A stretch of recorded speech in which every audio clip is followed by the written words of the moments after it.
لحظات من ضعف بشري عاطفي داهمت أمس المدرب الفرنسي الجزائري الأصل زيدان، فبكى متأثرا من اختياره راعيا لمشروع تقوم به إحدى جمعيات الأطفال المرضى بالسرطان في فرنسا.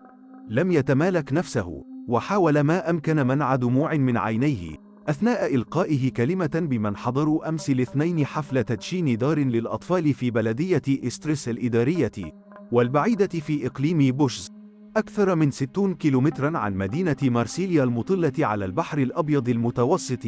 فشكر الجمعية الواقفة وراء المشروع من باب اعتنائها بأطفال يعانون من سرطان في مراحله الأخيرة، وقال: أشعر بفخر لاختيار راعي للدار. لقد اخترتم الشخص المناسب وفق تعبيره.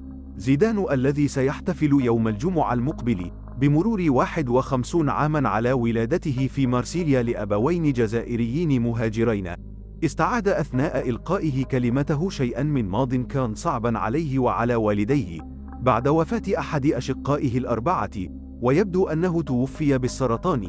لذلك قال: سأدعمكم بشكل كامل وسأبذل كل جهد ممكن لدعم هذا المشروع وهذه العائلة.